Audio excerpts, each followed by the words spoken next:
Good morning, ladies and gentlemen, and I bring you warm greetings from the people of Kenya.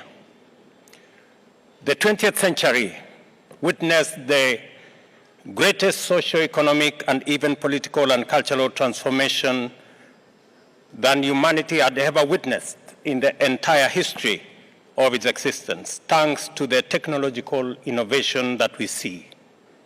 It is easy to forget that the internal combustion engine enabled humanity achieve speed on Earth, flight across skies, and explore outer space, and that from atomic energy and nuclear power to the television and X-ray, as well as the microwave and magnetic resonance imaging, humanity was able to solve problems that seemed insurmountable for millennia, thereby unlocking possibilities which made new modes of economic and industrial organization inevitable, transforming societies, economies, and states for good.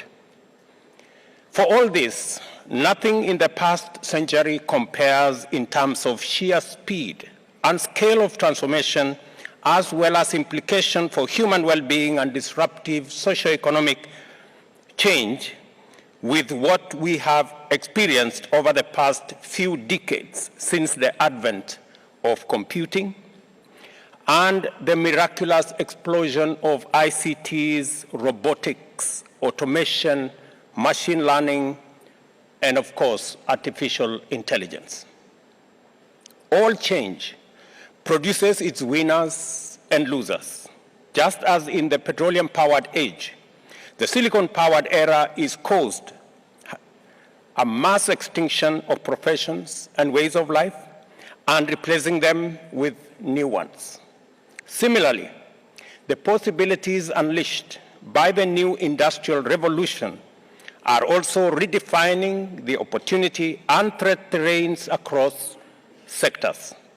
There has never been a time when thresholds of change were not only periods of intense debate, but also controversy.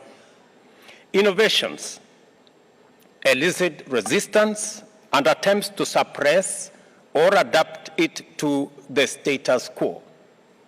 The fear of the unknown can be a real and huge drawback to progress, and governments, however, if they are to remain relevant, agile and responsive, must, as of necessity, move, facilitate, encourage, and champion change.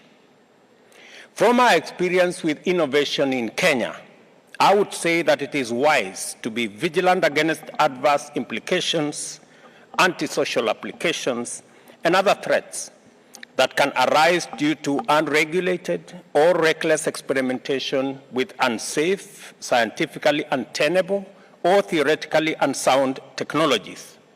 Yet, and I repeat, yet, this must never be a ground to stand in the way of solutions to humanity's pressing needs. Our proudest moment as Kenya, which has come to define our country in the digital technology space, is mobile money, and Mokhtar Diop has referred to it shortly, which first emerged in our country as M-Pesa. When Safaricom launched the service 17 years ago, the country's banking sector was up in arms, pointing out that Safaricom had set out to conduct banking business without either obtaining a banking license or undergoing the rigors of banking regulation. For its part, the public eagerly embraced the liberating efficiency of mobile phone-based cash transfer. Many types of businesses quickly saw the benefit of cashless transaction and persuaded banks to enable them conduct their banking over the phone. After rigorous debate, Kenya opted to face the future with courage, and M-Pesa became the legendary driver of trade and commerce that it has become, transacting $1.2 billion every day serving over 5 million enterprises, 61 million customers across 8 countries and counting. In Kenya, we understand that the soul of innovation is the constant endeavor to meet public demand by providing solutions to problems, efficiently delivering effective services, and transforming challenges into productive opportunities. With this understanding, we have exploited our digital revolution to transform the public and private service delivery landscape, enabling government to reach more people, accelerating the performance of key sectors, serve the previously marginalized, achieve inclusion, and improve the well-being of all, especially vulnerable and disadvantaged groups.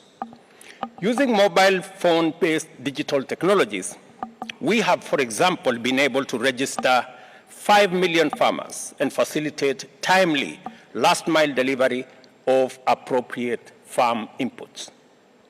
In an economy powered by an informal sector which provides over 70% of employment and contributes to more than 75% of our GDP, our transformation agenda in Kenya dictated that affordable credit and financial inclusion be made available to the majority as a matter of urgency. The Financial Inclusion Fund, or the Hustler Fund, has made this nearly possible, liberating millions from predatory lenders through a digital lending and savings platform powered by our telcos. Affordable credit is now a normal part of everyday business in our MSME sector. As we speak, the Hustler Fund serves 18.2 million customers and has disbursed $280 million in the last 1 year. Motivated by the resolve to achieve universal health coverage and make high-quality medical services attainable throughout the country, we also have deployed 107,000 community health promoters to serve in every village in Kenya, attend to citizens at their homes, capture diagnostic data with digital devices, and supervise medics using mobile phone. Recognizing that the efficiencies of technology extend beyond speed and security to inclusion, transparency, and integrity, we are now finalizing the process of enhancing e-government by digitizing all government processes and automating public services to make them accessible to all citizens. In the last 1 year, we have digitized government services from 5% to 80%. The plan is to make government 100% digital by the end of this year. From the difficult conversations Kenya had at the advent of our digital revolution in 2007, we have fully embraced the brave new world of digital governance and service delivery, together with all the benefits it brings.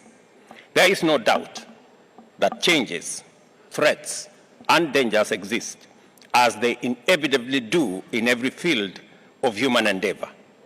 What is required is unrelenting vigilance on a global scale, achievable through collective action, involving leaders and citizens in the public and private sector, back home and internationally. I will give you a personal experience. When I went to one village, and this speaks to the power of energy, technology, and youth in our continent. I went to one college in a village 400 kilometers from Nairobi in Kaiboi. And I meet this young man, Brian. And Brian is a diploma student who, because of the internet, because he has a computer and there is electricity, he now works for an AI company in Germany. Mind you, Brian does not have a passport. He has never been to the city of Nairobi. But because of technology, internet, and electricity, he now works not for a supermarket, but an AI company in Germany. That is what technology, innovation, power, and internet can bring. Previous approaches to climate action have placed the world's economies in a difficult position of having to choose between development and climate action. At the first African Climate Summit held in Nairobi in September last year, Africa defined its place in this discourse. With its abundant endowment of natural resources for green industrialization, including resources for green critical transition minerals, carbon sinks, and arable land, as well as the highest green energy potential from solar, wind to hydro and geothermal, Africa is the de facto epicenter of a green industrial revolution. It is no longer tenable nor sustainable to extract natural resources from Africa, processed elsewhere, using green gas-emitting technologies. Green industrialization in Africa will simultaneously address unemployment, reduce inequality, discourage migration, while enhancing manufacturing efficiency and industrial sustainability. All it takes is investment, which calls for a measure of boldness and intentionality, like that which channeled investments that turned the desert of Middle East to give us flourishing, futuristic centers like Dubai. We must not allow the fear of the future unknown deprive bright youngsters like Brian of opportunities. If we sacrifice the benefits of progress hoping for security, we risk losing both. And if ever there was a case for great urgency in formulating a framework for deployment of AI and machine learning, young Brian and his cohort places it in sharp focus. We must not hesitate to mobilize collective action and even anchor it through a dedicated multilateral agency concerned with how humanity will flourish on a thriving planet in the future, where we can all contribute resources and knowledge to improve our collective chances of winning now and winning in the future. Let me give you one final touch. Our tourism product has always been sustainable. Millions of tourists each year come to experience the global phenomenon of magical Kenya, a total of scenic beauty, unique flora and fauna, beautiful culture, and delightful hospitality. However, Kenya is not just the Silicon Savannah that is globally competitive digital ecosystem where solutions are constantly developed. Our Savannah grasslands plain is the theater where the earliest man confronted nature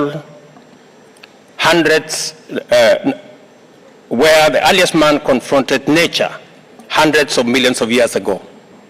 It has been scientifically documented that humankind's earliest ancestors lived in our country, with their earliest remains and settlements having been discovered in the Lake Turkana Basin to the north of Kenya. The story of early man is narrated through well-preserved ancient fossils scattered throughout our country, leaving no doubt that Kenya is the first home of humankind. On top of an already excellent and globally competitive tourism product, the people of Kenya have a message for all people throughout the world. Visiting Africa and coming to Kenya is more than tourism. It is an epic homecoming. And I dare say, welcome home. You will agree with me, finally, that Dubai is a good place to contemplate the future of the world.